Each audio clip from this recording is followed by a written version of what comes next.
I want to get in an expert view from Dr. Sonia Lal Gupta, who's a well-known neurologist and consultant in Mumbai. She's an expert, so I want to get an expert view from her.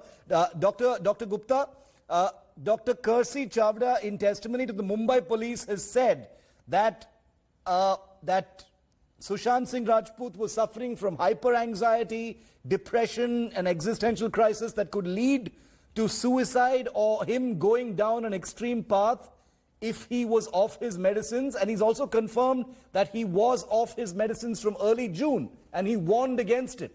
What do you make of that? So definitely, if somebody has been diagnosed with anxiety and depression, and from what I heard, he was also getting panic attacks, right? Where basically in panic attack, what happens is one gets this intense feeling of fear. And you start getting these physical symptoms, like almost like you're having a heart attack. That's why it's called a panic attack. So you're super scared, your heart's beating, really fast. You feel like you can't breathe. Now, anxiety, if somebody has generalized anxiety disorder or underlying depression, that can make them prone to these kind of attacks. Now, does having anxiety or depression, if it's not treated, push somebody to suicide? Not really. It depends on how bad the depression is, how were the symptoms, because medicine alone cannot stop someone, from not committing suicide. Right. The reality is it's always a combined approach that works. And if his depression was that bad, or if his doctors knew about it, or if his family or anybody knew about it, family, friends, people he was living with, they knew about it, he needed proper, medical care. So if somebody has suicidal ideations, it depends on have they expressed it before? Have they tried hurting themselves in a previous manner? Yes, it can push you towards it. If he was having feelings of self-worth, low self-worth, like he was feeling very bad about himself. Dr. Gupta, I'm going to play out for our viewers in just a moment what Riya Chakravarti had said on that particular aspect, not just of depression, but also on the very sensitive issue of suicide. We've got that chunk of the interview also lined up. Before that, I want to get an another expert view from Dr. Sameer Parikh, who's also a well-known psychiatrist from Mumbai, with us live. Dr. Parikh, welcome. Same question to you, sir, on Dr. Kersey Chavda's, a medical report with the Mumbai police saying that if that Sushant had been suffering from hyper-anxiety, he was on medication, he had stopped taking that medication, and that Dr. Chavda had personally warned that if he didn't get back on his medication, it would lead him down a very extreme path, perhaps of suicide. See, obviously I can't talk about any specific case, and an expert who's been treating is probably in the best situation to be able to treat. But in a generic way, try and understand this.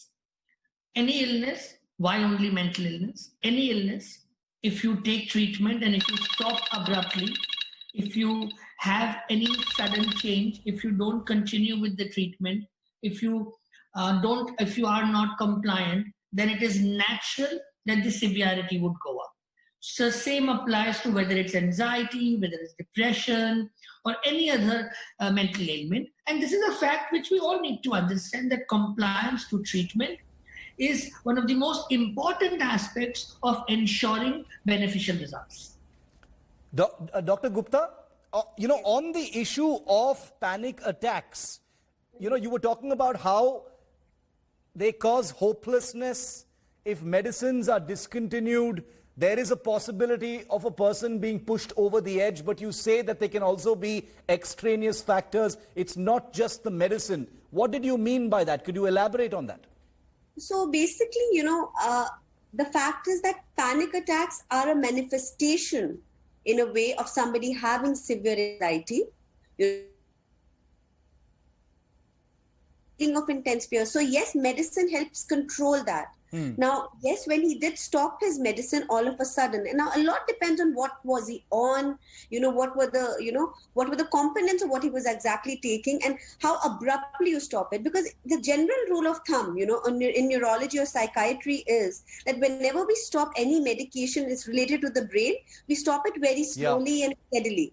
So when we stop anything abruptly in our side of the world, there are chances that the body might react. And of course, it's with any condition, but we see it more definitely with, when it comes to the brain. Yeah. So yes, related with that, if he had stopped taking his medicines, that suddenly pushed him into, having some side effects or having symptoms that suddenly became more extreme. And did he have more symptoms because of that, which pushed him over the edge? That definitely could be the case. But again, we have to know the details of what his symptoms were previously, what medications he was on, to exactly tell you, what could have exactly pushed him and what happened. And that's the reason why, here on India Today, we want to deal with this particular issue of mental illness and the treatment as sensitively as possible. And that's one of the reasons why we've gotten experts such as yourselves, because this is an issue that is delicate, it is technical, it is scientific. So I don't want to, I don't want my ignorance, which I'm sure is,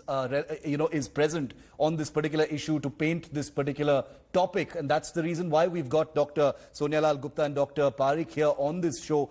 Dr. Parikh, very specifically, once again, the testimony, the medical report that's come out obviously runs into many pages. We've got a couple of excerpts from it. We'll be putting out more details. There is a level of sensitivity here because this is, after all, a psychiatrist and what he said about his patient. But I'm asking you once again this issue of the psychiatrist saying that if you stop taking these medicines, and you did clarify that, but I also wanted to ask about the extraneous factors that could have come into play in a situation like this, because after all, Sushant is dead.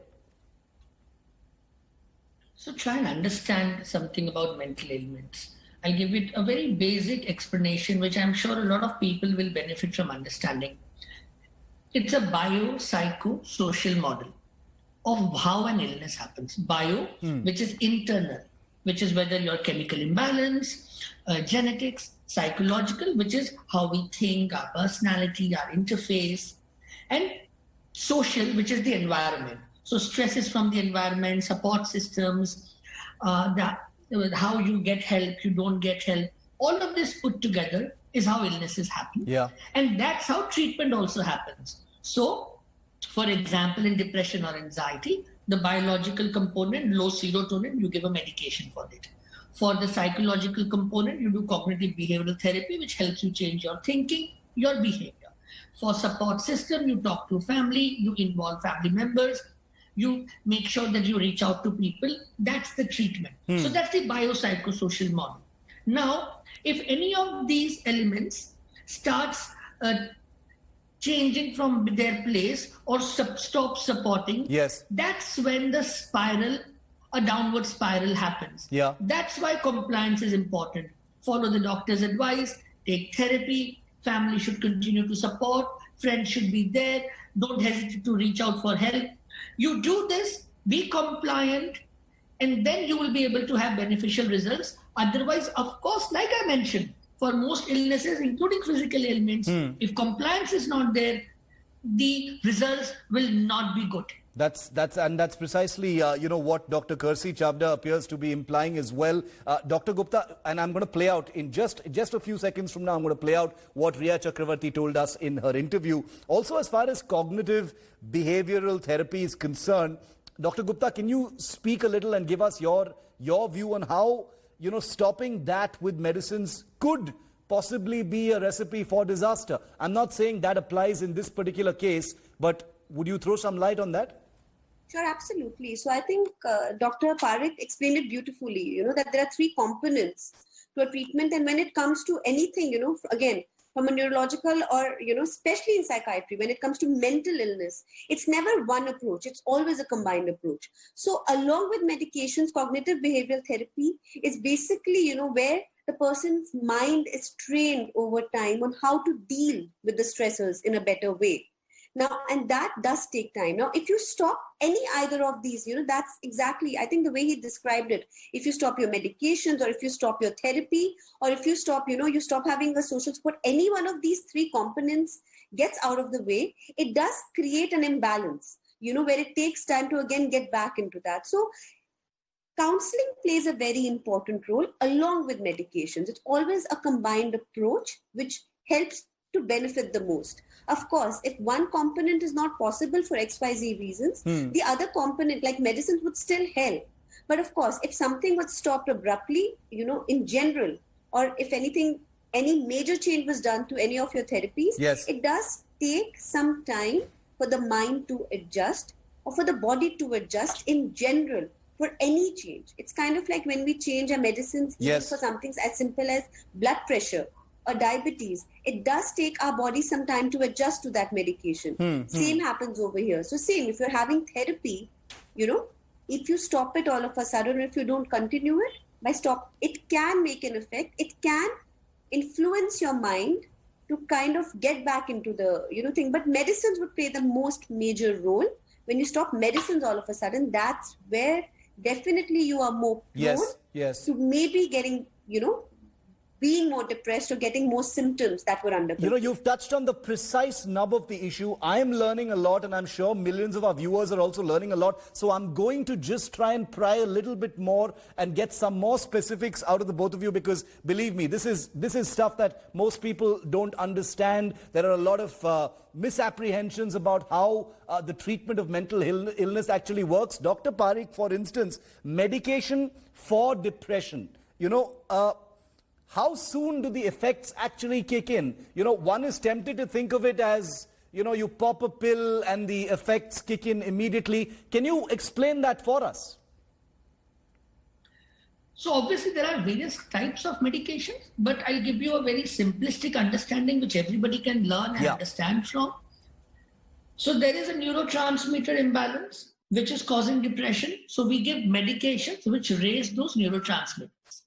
Now, obviously, some level is low. So it's not that if you give a medication, the level will become what it should be very shortly. It's not possible. Typically, it does take about 2 to 3 weeks for medications to start showing their impact. 3 to 4 weeks, 5 weeks when your impact is significant.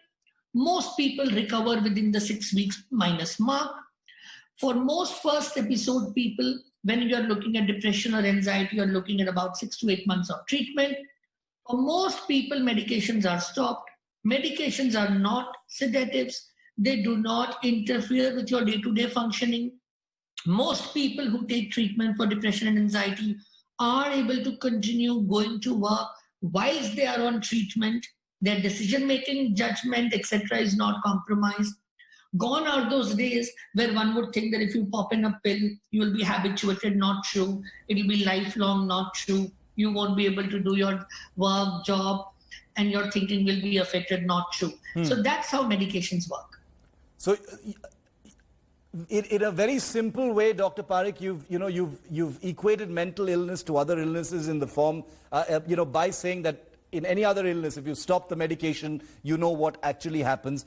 Dr. Gupta, when you pull the plug of medication, and I know it's complicated. I know it's not just one ailment or one issue. There are, a spectrum of different issues that people can actually suffer from. I'm asking is, does stopping these medicines mean a person can spiral back, as far as their condition is concerned, very, very quickly? Do medicines need to be stopped gradually, if at all? So definitely, again, it depends on how severe the symptoms are, how well they were controlled with the medications. And again, any medication, typically for the brain, as Dr. Parikh explained, again, it takes time. So think about it, right? Now, here is a medicine that is taking 3 weeks to kind of get into your system, around up to 6 weeks to start working. And then you control your symptoms. If you're doing well on any medication for a few months and your symptoms are under control, after discussion with your doctor can decide, okay, you're doing well, let's look at all factors, and now we know that, okay, we can make that, clinical assumption based on multiple factors that you're going to do well without the medications, then the medications are tapered off. The tapering off is always important. That is key, at least in my practice, anytime we try to, I'm a headache specialist, but we see a lot of, anxiety and depression along with that. We always have to taper off the medications in a slow and steady manner. If it's done abruptly, in even something like a headache, there are times when the symptoms do come back or people can be pushed to it. So stopping medicines for everyone does not mean they will get back into that episode again.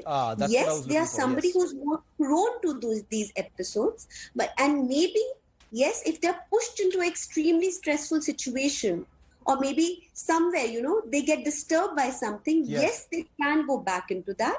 But the role of the medicines typically is to get those, brain chemical levels back into, the normal stage. So they're able to function without it. So I'm going to play out, Dr. Parikh and Dr. Gupta, stay with me. I want to play out for my viewers an operative part of that interview with Riya Chakravarti, where she talks about the possibility of suicide and Sushant's mental state in those last few days. Here's what she told us. अगर आपको suicide लगता है तो suicide की क्या वजह हो सकती है? मैं नहीं जानती, honestly. I find it very hard to accept, क्योंकि since he was suffering from depression, हमारी अक्सर बात होती थी कि तुम कभी ऐसा कुछ तो नहीं करोगे, और वो मुझे कहता था कि मैं ऐसा कुछ नहीं करूंगा, ये मैं नहीं करूंगा. इसलिए मैं समझ नहीं पा रही हूं कि या तो ऐसा कुछ हुआ होगा 8 से 13 के बीच में. You are saying he was suffering from depression. You cut short a trip in Europe. मैं आपसे पूछना चाहता हूं, and this is a clear question. Did he ever talk to you about taking his life? No, he never spoke to me about taking his life.